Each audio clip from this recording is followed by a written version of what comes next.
welcome. You're watching Head to Head. I'm Antonina Antosha with UATV. A Russian court gave 6 Crimean Tatars sentences of 7 up to 19 years in a strict regime colony. Occupation authorities charged them with terrorism and involvement in the Hizb ut-Tahrir organization, which is banned in Russia. Lawyers are preparing an appeal against the court's decision. To talk more about persecutions of Crimean Tatars, we are joined in the studio today by Denis Savchenko. He's the deputy director of the NGO Crimea SOS. Hello, and thank you for joining. Hello. So, as I have already mentioned, 6 Crimean Tatars have been sentenced to a vast variety of years in a strict regime colony, and I would like to be more precise on the situation. Now, we're talking about Muslim Aliyev, who was sentenced to 19 years in prison in Verbekirov. He got 18 years sentence. Emir Hussein Kuku and Vadim Siruk to 12 years. Arsen Japarov to 7 years and Rifat Alimov to 8 years in prison. Why is there such a difference in between sentences and the lengths of the incarceration? Well, first of all, we're talking about different paragraphs of the articles of the Criminal Code of Russian Federation. These persons, they were considered as participants of Hizb ut-Tahrir organizations, but some of them were recognized as the initiators of these meetings and illegal activities. And we're talking about the article where they are accused of the activities aimed at breaking down the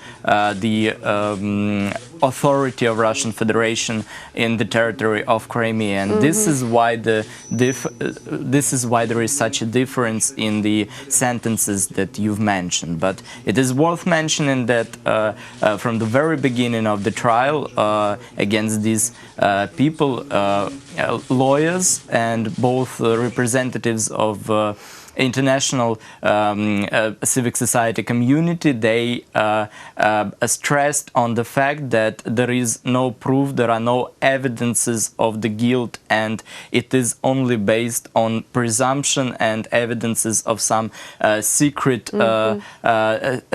persons who were not even present at the trial themselves. So all this case is totally made up, and they just tried to create an image of some kind of justice where the guilt of each person was considered and confirmed by evidences, but considering what we see, what we heard from attorneys, what we heard from the victims themselves, there is nothing like justice. There is nothing like the procedure of creating justice against them. Right. So I've heard, and so a lot of other people have heard that it was basically a show. We've also heard the lawyers with their claim to appeal to the court's decision. Now, considering the fact that the first hearing and the first instance sentences were, well, let's say, falsified, yes, how high are the chances that an appeal would be taking a look at in a justified way? The only real perspective is that the number of years would be reconsidered, but not significantly. Maybe those who receive more than 10 years, they would be the sentence would be decreased like to 15 years. But we saw this. We saw the consideration of similar case. Hizb ut-Tahrir, so-called Hizb ut-Tahrir case in the Supreme Court of Russia earlier this year, and the result was not very positive for Crimean Tatars, and we see this as the part of strategy, as the part of policy, that the sentences are to be enforced and to be left enforced. That's why the appeal is much more important to again raise the attention of international community, to create additional evidences that Russian Federation provides, implements deliberate policy of persecution of all people who do not conform with the policy, especially with the occupation of Crimea. And we are talking about ethnic Ukrainians, about Crimean Tatars, and of course about Muslims, and the Hizb ut-Tahrir case, and the anti-terroristic legislation is, to say it is very popular among the special forces and law enforcement authorities and the judicial branch of authorities in Russian Federation to persecute these who they consider non-conformists. Well, quite regularly you stage various types of let's say protests or campaigns near the Russian embassy in Kiev, and on October 28th you've had the 40th monthly campaign, right? And the activists demanded that Russia investigated the cases of those who are considered to have disappeared in Crimea. How many people are we talking about exactly? What is the number? Yes, we're talking about the monthly rallies at the Embassy of Russian Federation dedicated to the victims of enforced disappearances, not domestic disappearances, but those where the evidences of involvement of either occupational local authorities or even FSB and other authorities from the mainland of Russian Federation exist. It was the 40th rally. We came there to commemorate, to again raise the topic and remind of 43 persons that became victims of enforced disappearances. 15 of them, their whereabouts and any information about them is absent. And what about the other 33? Yes, some of them were found dead, unfortunately.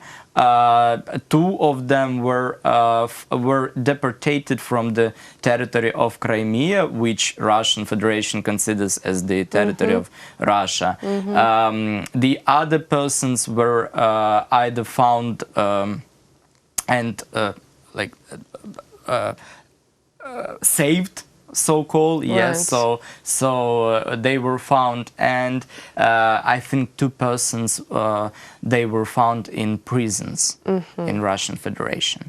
But mostly we're trying to talk about 15 persons that are not found, and what is very important is that there is no effective investigation of these cases. Local authorities, occupational, they really try hard to cover this story, not to point at it, not to do anything about it, despite a very active counter-actions from the side of activists and from the side of civil society representatives, including our organization, who try to shout about it, who try to remind about this problem, because it fits really good in the whole system of persecution and terror that, as of now, Crimea exists in.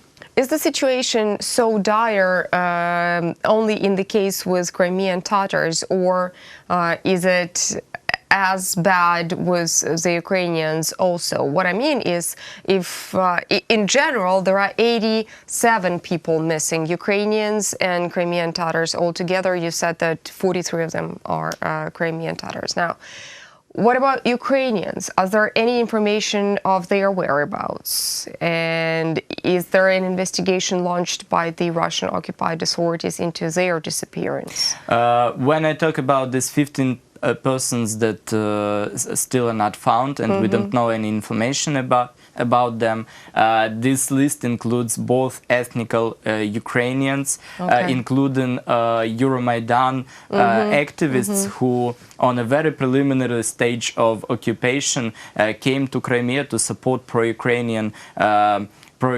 protests and movement, and they became, as we consider, as evidences provide, they became victims of so-called Crimean self-defense, who operated together with representatives of armed forces and special forces on the territory of Crimea, but on the next stage, starting from 2015 and so on, mostly the victims of enforced disappearances were Crimean Tatars. So I would not like to distinguish or to connect this problem, this type of violation of human rights, with ethnicity or religious or religion of victims. The problem is that these disappearances, they are used as a tool to create this atmosphere of fear. Yes, on the territory of Crimea, and therefore the potential victims can be both ethnic Ukrainians and Crimean Tatars. Okay. Well, clearly the persecution has to stop. It doesn't matter whether we're talking about ethnic Ukrainians or Crimean Tatars. In your opinion, besides of the actions that you are already taking, besides what you are already doing, what should be done, maybe on the government level, maybe on the European level?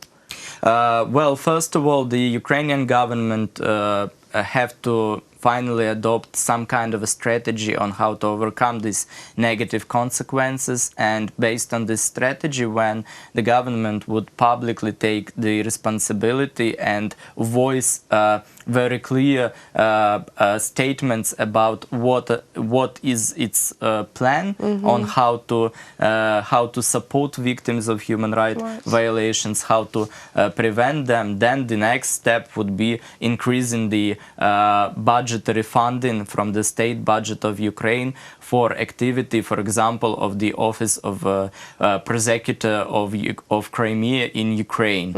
This is very important because this state authority is entitled and responsible for monitoring and gathering information about war crimes and other violations of human rights, then to initiate the criminal persecution of persons involved in these cases. And what is very important is that this information, these cases, provided not by NGOs but by representatives of the state, that they would be a very important part of this fundament on which the claims and appeals of Ukraine to international authorities, including European Court on Human Rights, and including what is very important, the International Criminal Court of Justice, ICJ.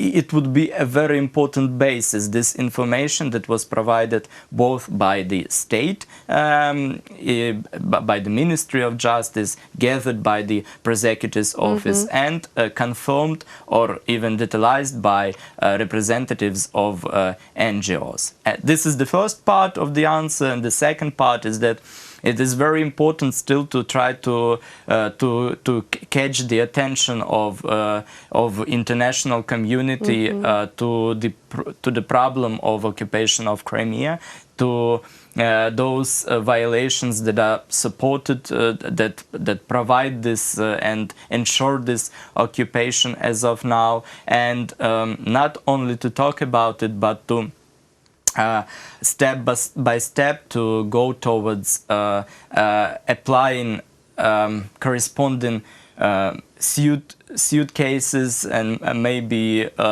appealing to courts and to committees and to other authorities that can really apply a serious pressure on Russian Federation as the perpetrator, as the state perpetrator. Thank you so much for what you're doing, and thank you so much for coming here today. Thank you. That was Denis Savchenko. He is the Deputy Director of the NGO Crimea SOS. Thank you so much for watching Head to Head. Stay tuned with UATV for more.